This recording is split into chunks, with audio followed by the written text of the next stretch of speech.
আর S Bengali ক্লাসরুমে সকলকে স্বাগত। আজকের ভিডিওতে আমি সপ্তম শ্রেণীর ইতিহাস পাঠ্য বইয়ের 2025 সালের দ্বিতীয় পর্যায়ক্রমিক পরীক্ষার মডেল প্রশ্নপত্র নিয়ে আলোচনা করব। আজকের প্রশ্নপত্রে যে প্রশ্নগুলো আলোচিত হবে আমি বলবো না যে তোমরা পরীক্ষার প্রশ্নপত্রে হুবহু এগুলোই কমন পাবে, তবে একথা জোরের সঙ্গে বলতে পারি যে এই প্রশ্নপত্রে যে প্রশ্নগুলো আলোচিত হবে সেগুলো ভীষণ গুরুত্বপূর্ণ প্রশ্ন, সেগুলো পরীক্ষায় আসার মতো। তাই তোমরা পরীক্ষা দিতে যাওয়ার আগে অন্তত একবার হলেও এই প্রশ্নের উত্তরগুলো তৈরি করে এ প্রসঙ্গে বলে রাখি, এই প্রশ্নপত্রে বেশ কিছু অতিরিক্ত প্রশ্ন রাখা হয়েছে, কারণ সেগুলো খুবই গুরুত্বপূর্ণ প্রশ্ন। তোমরা এই সমস্ত প্রশ্নের উত্তর তৈরি করে রাখবে। আশা করি ভিডিওটা স্কিপ না করে একদম প্রথম থেকে শেষ পর্যন্ত দেখবে। তো কথা না বাড়িয়ে শুরু করছি আজকের মূল ভিডিও। এক দাগে বলা হচ্ছে সঠিক উত্তরটি বেছে নিয়ে লেখো। এখানে প্রতিটি প্রশ্নের মান একের এক দাগের প্রশ্ন, অল রিহলা বিবরণীটি কার লেখা? উত্তর হবে ইবন বতুতা। মনে রাখবে এই ইবন বতুতা আফ্রিকার মরক্কো দেশের অধিবাসী ছিলেন এবং তিনি মোহাম্মদ বিন তুঘলকের রাজত্বকালে ভারতে আসেন। এগুলোও শর্ট কোশ্চেন হিসেবে আসতে পারে। একের দুই দাগের প্রশ্ন, যুদ্ধে রুমি কৌশল ব্যবহার করেন কে? উত্তর হবে বাবর। একের তিন দাগের প্রশ্ন, শাসক হয়েও সুলতান উপাধি নেননি কে? উত্তর হবে খিজির খান। একের চার দাগের প্রশ্ন, আমুক্ত মাল্যদ গ্রন্থের রচয়িতাকে? উত্তর হবে কৃষ্ণদেব রায়। একের পাঁচ দাগের প্রশ্ন, মোহাম্মদ ঘুরি মারা গেলে তার বিজিত অঞ্চলগুলি ভাগ হয়ে যায় তার কতজন অনুচরের মধ্যে? উত্তর হবে 4 জন। একের ছয় দাগের প্রশ্ন, খুতবা কথার অর্থ কি? উত্তর হবে ভাষণ। একের 7 দাগের প্রশ্ন, বিলোগ্রামের যুদ্ধ হয়েছিল, এখানে রয়েছে 1539, 1540 নাকি 1541 খ্রিস্টাব্দে? উত্তর হবে 1540 খ্রিস্টাব্দে। একের 8 দাগের প্রশ্ন, দিন ই ইলাহির প্রবর্তন করেন কে? উত্তর হবে আকবর। মনে রাখবে এই দিন ই ইলাহি টিকা হিসেবে আসতে পারে, এটা তোমাদের পাঠ্য বইয়ের 85 নং পৃষ্ঠাতে পেয়ে যাবে। একের 9 দাগের প্রশ্ন, আকবর কত খ্রিস্টাব্দে দহশালা ব্যবস্থা চালু করেন? উত্তর হবে 1580 খ্রিস্টাব্দে। একের 10 দাগের প্রশ্ন, সড়ক ই আজম বা গ্র্যান্ড ট্রাঙ্ক রোড কে নির্মাণ করেন? উত্তর হবে শের শাহ। একের 11 দাগের প্রশ্ন, আকবরনামা কার লেখা? উত্তর হবে আবুল ফজল আল্লামি, বা যদি আবুল ফজল অপশানে থাকে সেটাই করবে। এছাড়াও যদি প্রশ্ন আসে যে আইন ই আকবরী কার লেখা, এটাই উত্তর হবে। একের 11 দাগের অপশানে আকবর বাদ দিয়ে যে দুটো অপশন রয়েছে, আবুল ফজল আল্লামি এবং আব্দুল কাদির বদাউনি, এই দুজন ছিলেন মুঘল আমলের দুজন ঐতিহাসিক। যদি প্রশ্ন আসে যে মুঘল আমলের দুজন ঐতিহাসিকের নাম লেখো, এদের নাম তোমরা লিখতে পারো। একের 12 দাগের প্রশ্ন, বীরবলের আসল নাম কি? উত্তর হবে মহেশ দাস। একের 13 দাগের প্রশ্ন, মুঘল আমলের সোনার মুদ্রা কি নামে পরিচিত ছিল? উত্তর হবে আশরাফি। একের 14 দাগের প্রশ্ন, সিরি শহরের প্রতিষ্ঠা করেন কে? উত্তর হবে আলাউদ্দিন খলজি। একের 15 দাগের প্রশ্ন, ভাস্কো দা গামা কত খ্রিস্টাব্দে ভারতের কালিকট বন্দরে এসে পৌঁছান? উত্তর হবে 1498 খ্রিস্টাব্দে। এবারে চলে আসছি 2 দাগে। এখানে বলা হচ্ছে একটি বাক্যে উত্তর দাও, প্রতিটি প্রশ্নের মান 1। এখান থেকে 10টা প্রশ্নের উত্তর করতে হবে। 2-এর 1 দাগের প্রশ্ন, কবে কাদের মধ্যে পানিপথের প্রথম যুদ্ধ হয়? এটার উত্তর হবে 1526 খ্রিস্টাব্দে বাবরের সঙ্গে ইব্রাহিম লোদির। তো এই পানিপথের প্রথম যুদ্ধ টিকা হিসেবেও আসতে পারে, তোমাদের পাঠ্য বইয়ের 54 নং পৃষ্ঠাতে পেয়ে যাবে, ভালো করে পড়ে রাখবে। 2-এর 2 দাগের প্রশ্ন, সৈয়দ বংশের প্রতিষ্ঠাতাকে? উত্তর হবে খিজির খান। 2-এর 3 দাগের প্রশ্ন, খিলাত কথার অর্থ কি? উত্তর হবে আনুষ্ঠানিক পোশাক। 2-এর 4 দাগের প্রশ্ন, কোন সুলতান রেশন ব্যবস্থার প্রবর্তন করেন? উত্তর হবে আলাউদ্দিন খলজি। এবারে চলে আসছি 2-5 দাগের প্রশ্নে। এখানে বলা হচ্ছে বাংলার প্রথম স্বাধীন সুলতানকে। উত্তর হবে শামসুদ্দিন ইলিয়াস শাহ। 2-6 দাগের প্রশ্ন, মালিক কাফুর কে ছিলেন? উত্তর হবে আলাউদ্দিন খলজির সেনাপতি। মনে রাখবে, আলাউদ্দিন খলজি প্রথম সুলতান যিনি দক্ষিণ ভারতে সুলতানি সাম্রাজ্যের বিস্তার ঘটান। 2-7 দাগের প্রশ্ন, রাঠোর যুদ্ধ কবে কাদের মধ্যে হয়েছিল? উত্তর হবে 1679 খ্রিস্টাব্দে মুঘলদের সঙ্গে রাজপুতদের। 2-8 দাগের প্রশ্ন, পানিপথের দ্বিতীয় যুদ্ধ কবে কাদের মধ্যে হয়? উত্তর হবে 1556 খ্রিস্টাব্দে আকবরের সাথে আফগানদের। 2-9 দাগের প্রশ্ন, হলদিঘাটের যুদ্ধ কবে কাদের মধ্যে হয়েছিল? উত্তর হবে 1576 খ্রিস্টাব্দে আকবরের সাথে রানা প্রতাপের। তো এই যুদ্ধে রানা প্রতাপ পরাজিত হয়। 2-10 দাগের প্রশ্ন, কত খ্রিস্টাব্দে আকবর চিতোর জয় করে? উত্তর হবে 1568 খ্রিস্টাব্দে। তার পরের প্রশ্ন, সফাবি বা উজবেক কারা? এই প্রশ্নের উত্তর তোমরা পেয়ে যাবে পাঠ্য বইয়ের 69 নং পৃষ্ঠাতে, ওখান থেকে দেখে নেবে।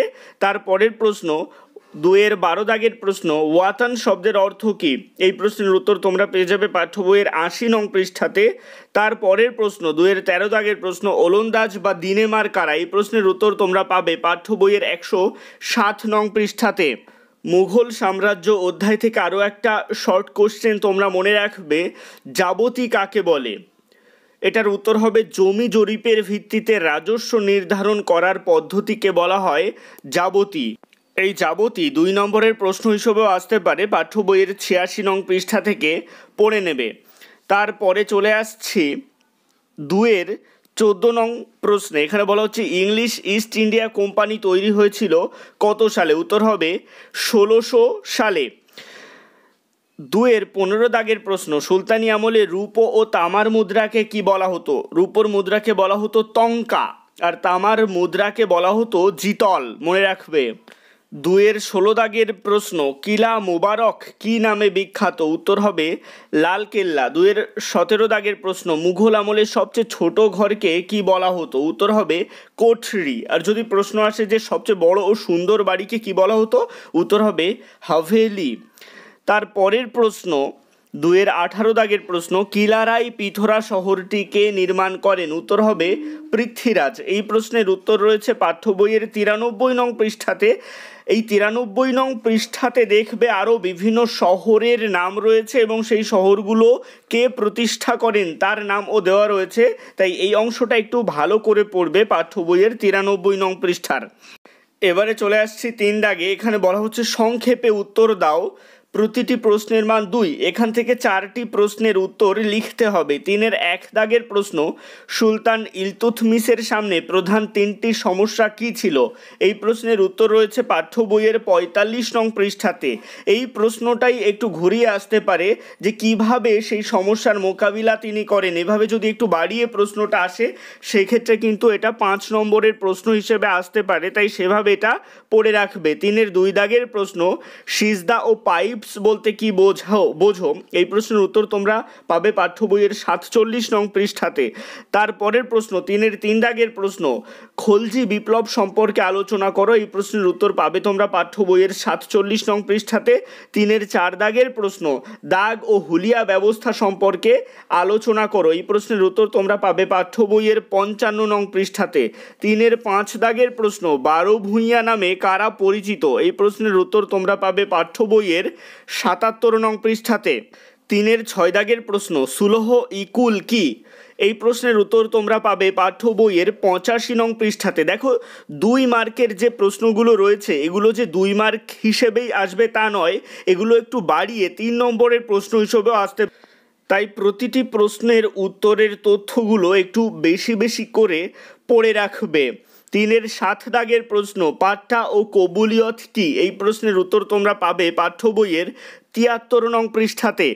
3-8 দাগের প্রশ্ন ভীষণ গুরুত্বপূর্ণ প্রশ্ন, এটা 3 নম্বরের প্রশ্ন হিসেবেও আসতে পারে।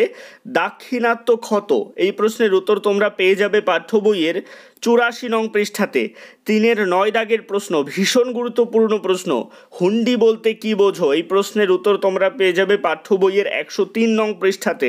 3-এর 10 দাগের প্রশ্ন, শরাফ কাদের বলা হতো? এই প্রশ্নের উত্তর তোমরা পাবে পাঠ্য বইয়ের 103 নং পৃষ্ঠাতে।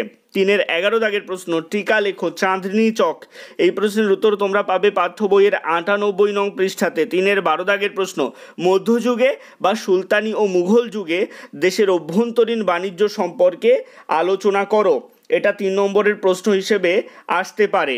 তো এটার উত্তর তোমরা পেয়ে যাবে পাঠ্য বইয়ের 101 নং পৃষ্ঠাতে। এবারে চলে আসছি 4 দাগে। এখানে বলা হচ্ছে যে কয়েকটি বাক্যে উত্তর দাও। এখানে প্রতিটি প্রশ্নের মান 3। এখান থেকে 4টি প্রশ্নের উত্তর লিখতে হবে। 4-এর 1 দাগের প্রশ্ন, ইকতা ব্যবস্থা সম্পর্কে আলোচনা করো। এটা ভীষণ গুরুত্বপূর্ণ প্রশ্ন। ইকতা ব্যবস্থা প্রবর্তন করেন কে? এটা শর্ট কোশ্চেন হিসেবেও আসে। এছাড়াও ইকতাদার, মুফতি বা ওয়ালি কাকে বলে? এটাও শর্ট কোশ্চেন হিসেবে আসে। তো এই প্রশ্নের উত্তর তোমরা পেয়ে যাবে পাঠ্য বইয়ের 57 নং পৃষ্ঠাতে। ভালো করে পড়ে রাখবে। 4-এর 2 দাগের প্রশ্ন, ইলিয়াস শাহী ও হোসেন শাহী আমলে বাংলার সংস্কৃতির পরিচয় দাও। এই প্রশ্নের উত্তর তোমরা পেয়ে যাবে পাঠ্য বইয়ের 62 নং পৃষ্ঠাতে। 4-এর 3 দাগের প্রশ্ন, টিকা লেখো সুলতান রাজিয়া। এই প্রশ্নের উত্তর তোমরা পাবে পাঠ্য বইয়ের 45 নং পৃষ্ঠাতে।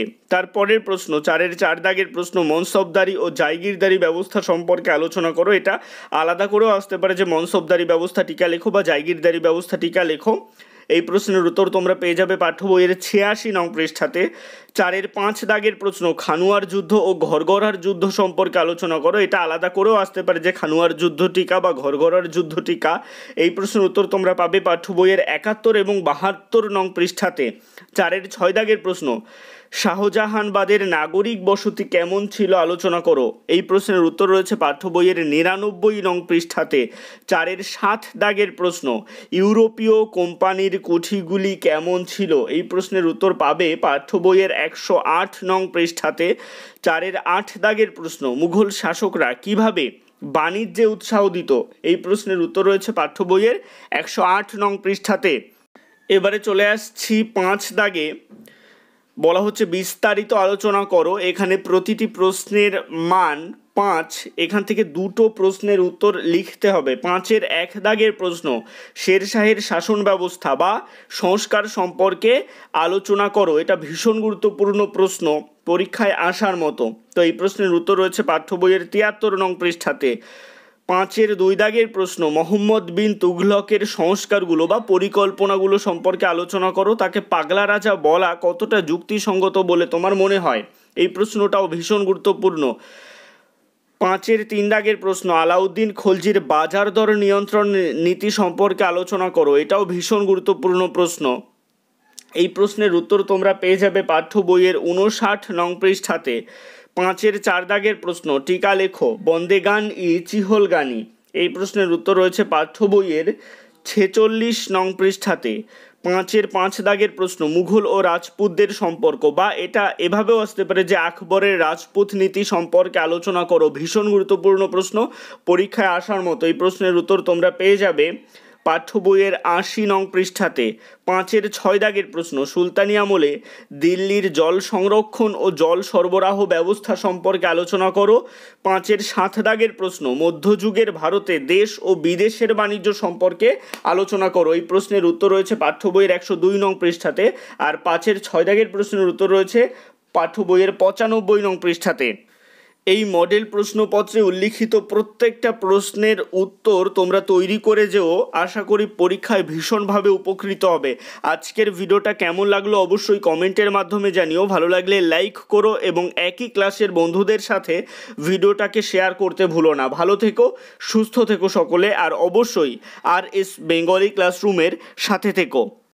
সবশেষে একটাই রিকোয়েস্ট, এখনও পর্যন্ত যারা চ্যানেলটিকে সাবস্ক্রাইব করে উঠতে পারোনি তারা অবশ্যই চ্যানেলটিকে সাবস্ক্রাইব করে দিও এবং পাশে থাকা বেল আইকনটিকে প্রেস করে অল বাটনে ক্লিক করে দিও নতুন ভিডিওর আপডেট সবার আগে পেতে।